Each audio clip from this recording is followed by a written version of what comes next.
ध्वनि के स्तर या तीव्रता का एसआई मात्रक क्या है? तो एसआई मात्रक हमने पढ़ा था, इसका एसआई मात्रक है डेसिबल, जिसको डीबी से दिखाया जाता है। अब देखिए कंफ्यूजन दो जगह होता है। देखिए ध्वनि का एसआई मात्रक डीबी, जिसको मतलब कि डेसिबल है डीबी, और लेंस की क्षमता का होता है डी डायोप्टर। तो उसको याद रखिए, कंफ्यूज मत होइए। अगला प्रश्न है, विश्व का पहला कृत्रिम उपग्रह कौन सा है? तो इसका सही आंसर क्या है? स्पुतनिक फर्स्ट, ये इसका विश्व का पहला कृत्रिम उपग्रह है। किस माध्यम में ध्वनि की गति अधिकतम 20 डिग्री सेल्सियस के तापमान पर अधिकतम होती है? तो ऑप्शन देखिए, वायु, ग्रेनाइट, जल और लोहा। तो हम पहले ही देख लें, ध्वनि की गति जो होती है सबसे ज्यादा होती है ठोस में। अब ठोस क्या है? वायु तो ठोस है नहीं है, जल भी नहीं है, तो ये ग्रेनाइट और लोहा है। इन दोनों में इलास्टिसिटी किसकी ज्यादा है? कौन ज्यादा ठोस है? तो वो है लोहा। तो सही आंसर क्या हो जाएगा? लोहा। आप ऐसा ही करिए, एग्जाम में देख लीजिए। पराश्रव्य तरंगों की आवृत्ति क्या है? हमने देखा था ये 20,000 से 20 किलो हर्ट्ज से ज्यादा होती है, उसको क्या कहा जाता है? पराश्रव्य तरंगे। तो इसका सही आंसर होगा पहला। अपश्रव्य तरंगों का उदाहरण क्या है? देखिए अपश्रव्य तरंगों का उदाहरण है भूकंप की आवाज। जब मैं आपको पढ़ा रहा था ये हमने देखा था। सही आंसर है भूकंप। अगला प्रश्न है, सोनार का पूरा नाम बताइए। तो ये अलग अलग इसमें ऑप्शन दिए हैं, तो इसका सही आंसर क्या होगा? रेंजिंग वाला, जिसमें रेंजिंग होगा। तो साउंड नेविगेशन एंड रेंजिंग, इसका सही आंसर है तीसरा। ध्वनि की तीव्रता की वह अधिकतम सीमा जिनके ऊपर व्यक्ति सुन नहीं सकता है। ऑप्शन है 130 डीबी, 165 डीबी, 85 डीबी और 40 डीबी। डीबी मतलब डेसिबल। तो इसका सही आंसर है 130 डीबी का साउंड नहीं सुन सकता है। अब इससे संबंधित कुछ चीजें देख लेते हैं। अच्छा पहले एक प्रश्न देखते हैं, फिर इससे संबंधित चीजें मैं और बताता हूँ, इंटरेस्टिंग चीजें। मनुष्य को ध्वनि कंपन की अनुभूति किस आवृत्ति सीमा में होती है? मतलब कि कौन सी जो तरंग है उनको सुन सकता है मनुष्य? तो हम पहले ही पढ़ चुके हैं इसको। क्या होता है ये? 20 हर्ट्ज से 20 हजार हर्ट्ज तक, या फिर ऐसा होता है 20 हर्ट्ज से 20 किलो हर्ट्ज तक। लेकिन यहाँ 20 से 20 हजार किलो हर्ट्ज तक गलत हो जाएगा, उसको कंफ्यूज मत होइए। 20 से 20 हर्ट्ज इसका सही आंसर है। अब देखते हैं ध्वनि की तीव्रता से कुछ संबंधित चीजें। देखिए जो 45 डीबी की तीव्रता है वो हमारे लिए सुनने के लिए सर्वोत्तम है मनुष्य के लिए। अगर 75 डीबी से ज्यादा की आवाज मनुष्य ज्यादा देर तक सुनता है तो वो उसके लिए हानिकारक होती है। और 85 डीबी से ज्यादा की तीव्रता अगर 8 घंटे से ज्यादा व्यक्ति सुने तो वो बहरा हो सकता है। और 150 डीबी से ज्यादा की सुनेगा तो पागल हो जाएगा।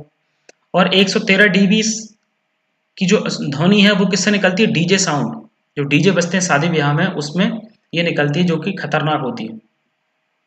शिकार परभक्षियों या बाधाओं का पता लगाने के लिए चमगादड़ अथवा डॉल्फिन किस परिघटना का प्रयोग करती हैं? तो ये क्या करती हैं? प्रतिध्वनि स्थिति निर्धारण मेथड का प्रयोग करती हैं पता लगाने के लिए। अगला प्रश्न है, चंद्रमा पर धरातल से दूर विस्फोट सुनाई नहीं देता। मतलब कहने का ये है कि चंद्रमा पर कोई विस्फोट हो जाए तो वो सुनाई क्यों नहीं देता है?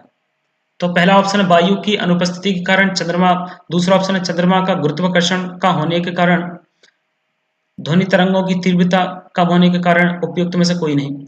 तो देखिए चंद्रमा पर वायुमंडल नहीं है प्रॉपर, तो वायुमंडल नहीं है तो वह माध्यम नहीं है, माध्यम नहीं होगा तो ध्वनि चलेगी कैसे? अगर कोई विस्फोट होता है मतलब ध्वनि, तो वो चल नहीं पाएगी। सही आंसर क्या हो जाएगा?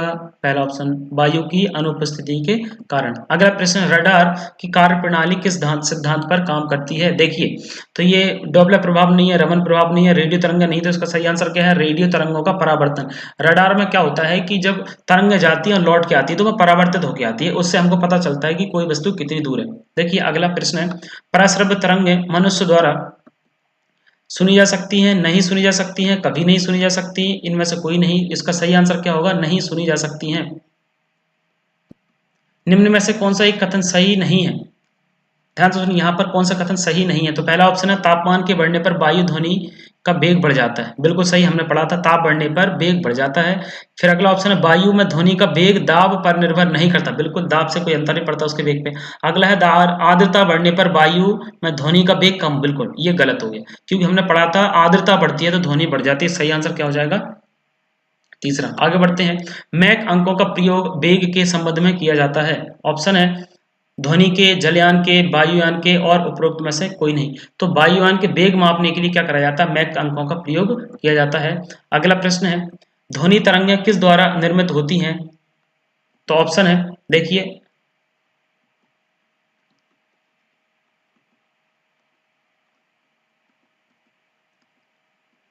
प्रश्न क्या है, ध्वनि तरंगें किस प्रकार के द्वारा निर्मित होती हैं? तो ऑप्शन है रेखीय गति, घूर्णन गति, वस्तुओं के कंपन, अगला प्रश्न है, ध्वनि तरंगें किसके द्वारा निर्मित होती हैं? ऑप्शन है रेखीय गति, घूर्णन गति, वस्तुओं के कंपन, संक्रमणकालीन गति। तो हमने देखा ध्वनि तरंग वो क्या कंपन से उत्पन्न होती है, तो इसका सही आंसर क्या होगा? तीसरा। अगला प्रश्न है, ध्वनि का संवेग हमारे मस्तिष्क में लगभग कितने समय तक रहता है? मतलब किसी ने कुछ बोला तो उसका जो इम्पैक्ट है साउंड का वो कितनी देर तक रहेगा? ऑप्शन है देखिए इतने। तो इसका सही आंसर क्या है? चौथा, मतलब कि 0.1 सेकंड तक हमारे दिमाग पे इम्पैक्ट रहेगा ध्वनि का, उससे ज्यादा नहीं। अगला प्रश्न है, लंबवत एक इकाई क्षेत्र के माध्यम से प्रति सेकंड ध्वनि ऊर्जा पारित होती है, उसे क्या कहा जाता है? ऑप्शन है तीव्रता, आवृत्ति, आयाम और गुणवत्ता। मतलब कि प्रत्येक इकाई क्षेत्रफल जो इंटेंसिटी है लाइट की उसको क्या कहा जाता है? तो उसको बोला जाता है तीव्रता। तो इसका सही आंसर होगा पहला। अगला प्रश्न है, क्रिस्टल की संरचना का निर्माण करने के लिए निम्नलिखित में से किसका उपयोग किया जाता है? मतलब जो क्रिस्टल है उसकी संरचना देखने के लिए किसका प्रयोग किया जाता है? तो इसका सही आंसर है क्या है? एक्सरे। आप देखिए क्रिस्टल जो होते हैं उसमें किस किस का प्रयोग किया जाता है? पहला है एक्सरे, न्यूट्रॉन और इलेक्ट्रॉन डिफ्रैक्शन टेक्निक का प्रयोग किया जाता है। तो इसको भी याद रख लीजिए, स्ट्रक्चर नापने के लिए इस टेक्निक का प्रयोग किया जाता है, खासकर एक्सरे का। अगला प्रश्न है, ठोस में ध्वनि की गति क्या है? अब ऑप्शन देखिए, गैस से 10 गुना, गैस से 20 गुना, गैस से 15 गुना, माफ कीजिए 5 गुना, गैस से 15 गुना।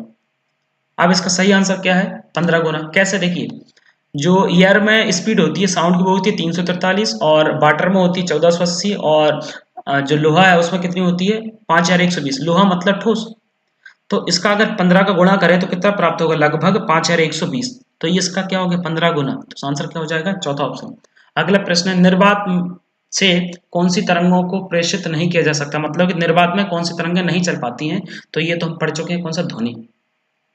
अगला प्रश्न है, हवा में ध्वनि की गति किस पर निर्भर करती है? ऑप्शन देखिए, रासायनिक स्थिति, भौतिक स्थिति, पिच। ये घुमा के पूछा गया। अब हमने देखा था कि ध्वनि को प्रभावित करने वाले कारक कौन कौन से? दाब हो गया, ताप हो गया, वायु का वेग हो गया, वायु का घनत्व हो गया। ये सब चीजें पढ़ी थी। ये क्या है?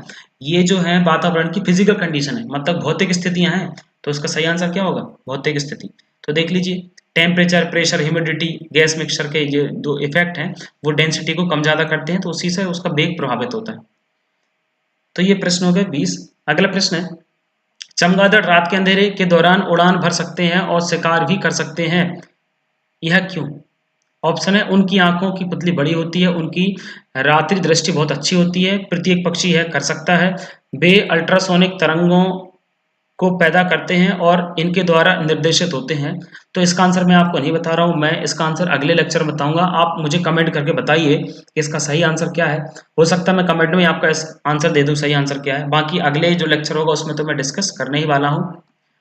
अगर आपको लग रहा है कि मैं मेहनत कर रहा हूँ तो चैनल को लाइक करिए, सब्सक्राइब करिए और शेयर जरूर कर दीजिए आपके दोस्तों को। अगर आप चाहते हैं इस लेक्चर का आपको पीडीएफ प्राप्त हो तो उसके लिए आप टेलीग्राम चैनल ज्वाइन कर लीजिए। टेलीग्राम चैनल का नाम है मेहरबान सर, इस बिना स्पेस के। और यूट्यूब चैनल तो है मेहरबान एकेडमी।